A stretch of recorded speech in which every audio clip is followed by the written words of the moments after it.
what the Brits do very well in movies? Funny gangster films, gritty, witty mob movies.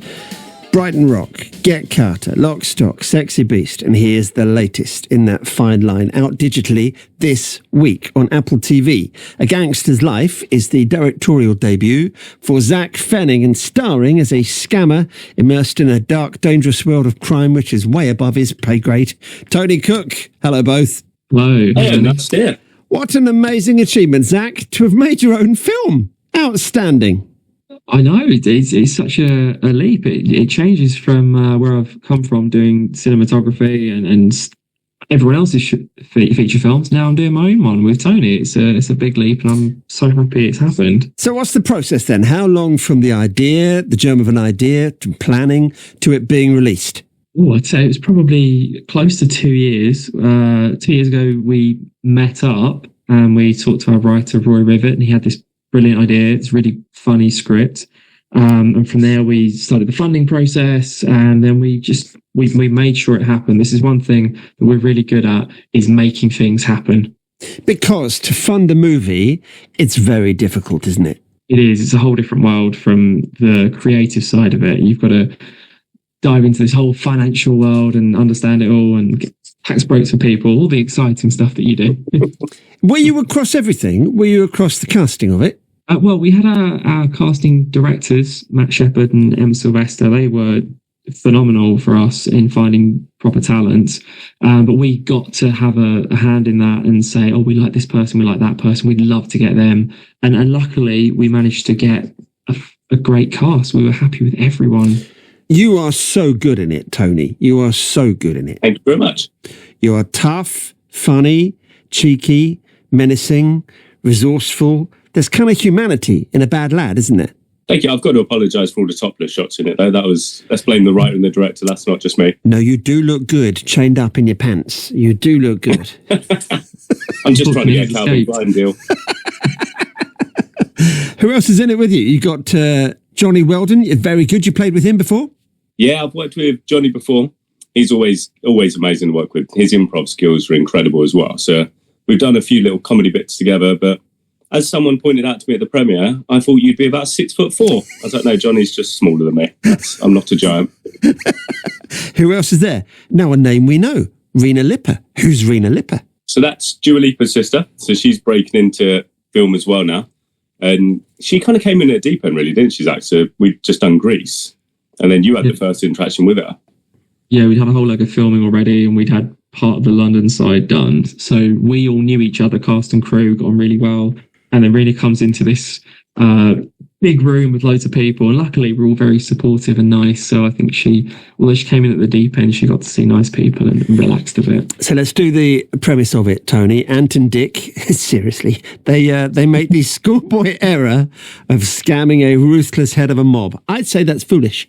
Yeah, I'll be honest, it was slightly careless. But on the bright side, it does end up with filming in Greece. That was the main priority. Can I get a tan? Can we film there? Yeah, let's do it. And it seemed quite glamorous. And then I saw a picture of you flying out on EasyJet. Yeah, that'll be where the producer side comes in. I'm like, all right, this isn't a studio one. Let's keep the budget. And you used a Greek cast, didn't you? Yeah, we had Yannis Abassis, who's a big name over there as well. We had Lefterios, Danis. Christina's UK-based, but she's originally from Greece as well. So we had an amazing cast over there. Mantelina, Dora. It was brilliant. Yorgos. And over here, Yorgos. Where'd you go to here? You used Essex, Kent and London, didn't you, Zach? Here? Yes, we went to a few places all around. So we went to Finchingfield in Essex, which I think is the most photographed village in the UK. Really beautiful place. And then we also went to the Dartford Working Men's Club. Wow. Which is photographed for different reasons, I think, but it's still a wonderful place to film. Highly recommend that. Like I say, glamour. And when you go to such places like Dartford, are they just okay with it? Are they blasé, or are they all across you? Want to see what you're doing? Well, the Working Men's Club in particular, they'd had filming there before. So they were kind of used to it. And I live next to one of the people that works there. So I got to chat with him and we went in and sorted it out, which was nice. But no, they're very supportive. That's what I found throughout the whole process, is no matter where you go, if you say you're making a film and it sounds fun and exciting, everyone wants to be involved. Well, it is just that, isn't it, Tony? It's exciting. You found it exciting as a kid? Were you always going to do this? Yeah, it's always been something I've been very interested in. So I started out in stand-up comedy, then started doing sketch shows for MTV, and then transitioned into more of the straight acting and the film side. I think making a film is so interesting because you don't get long on a shoot, do you? So it's quite intense. Yeah, it can happen very quickly. And when you're on set, you think it's going to take, all the time in the world, and you're going to be doing it for the rest of your life. And then within 5 minutes, what feels like 5 minutes, you've gone through 4 weeks of shooting, 2 different countries, and you've got on your hard drives a film. What's so interesting, Tony, is from those 4-6 weeks, lifelong friendships can spring, can't they? Yeah. A lot of the people that we worked with before, we are friends with from before the shoot, and the ones afterwards, we just carried on. Like I went over to see Yanis in Santorini, went out to spend time with him there, because you just become a family. You're effectively a travelling circus, really. Yeah. And did they come over last week, Zak, to Mile End Road for your premiere? Yeah, I was actually surprised how many people from the Greek side came over. They've got their flights, their hotels, came over to enjoy it, have a good evening, meet everyone. And for some people, it's the first time they've met, because the London side and the Greek side are obviously very separate, even though on screen it looks like we're right next door to each other. Was your family there? Yeah, my mum and dad were there. They were enjoying the film. Same with my brother and sister-in-law. And Tony, I saw your mum at the premiere as well. All right, leave it out. We're on the radio. Now, what are you like looking at yourself on a big screen, Tony? Used to it now? This feels like a trap question. So how egotistical are you, Tony? And yeah, it's pretty high, to be honest with you. I do love seeing it. But it's also just the memories, because the editing process and all the rest, by the time it comes around to watch it, like with the bloopers at the end, you forget so much what's happened, and it is a blast from the past on it. And the fact that now it's being released today, it's out now on Apple TV and Amazon. It's crazy to think of where it came from to now in a 2-year span. The bloopers. Tony seeing himself on the big screen isn't too bad, because last year I bought Tony a calendar with pictures of him on every month from the film. So he's very used to seeing himself all over. Now, that merchandise is now available. Now, where can we all get a Tony Cook 2026 calendar? Where can we get that, Tony? I did buy the exec producer, Murray Fisher. I got him a pair of socks with my face all over it, because he likes quirky socks. And I thought, well, he likes quirky socks, I like my face. Let's do it. He likes socks, I like my face. Dream combo. I like it. It's always an eye on the merch, you talent, and you always an eye on the merch. That's it. Tactical plan. So what next? You're going to work again together? Doing another project? God, no. No. Oh, yeah. No, we've got another film lined up. We've actually partnered with New Boyana Studios in Bulgaria. They did Running Man. They had Al Pacino out there just last week while we were with them. They did Expendables.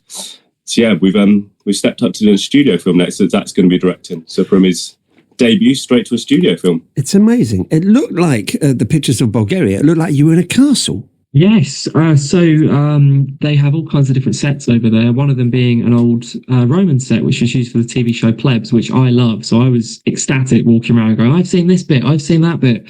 And then they adjust it for different time periods. So they can make it a bit more medieval, change it up. So I don't know what kind of sci-fi time period it's going to be next time we go, but it's a great place to look around and see your old favourite shows and films. How does all of this, Tony, compare to flying the ornithopter in Dune?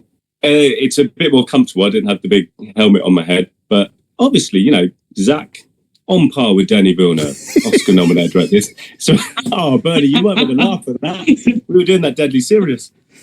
But that was just a crazy experience as well, just being out there. I did pitch a road trip movie to Denny for me and Batista, and he did agree to it. He said yes when we were there, but we'll wait and see. But I think Zak's got me booked up for a little while yet. I know, but give him some socks with your face on. Everyone gives in to socks with your face on. Give him some socks.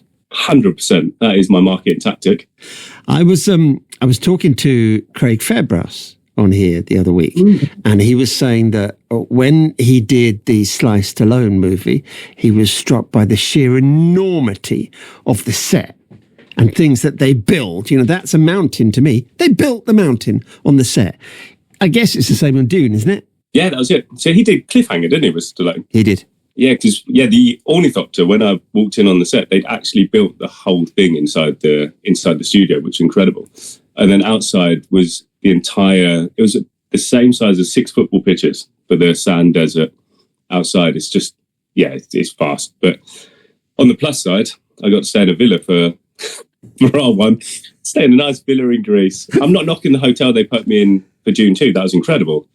And going to the spa in there and all the rest. But yeah, I didn't get to see Zach in his swimming trunks jumping into the pool with his goggles on. What more do you want? Nothing.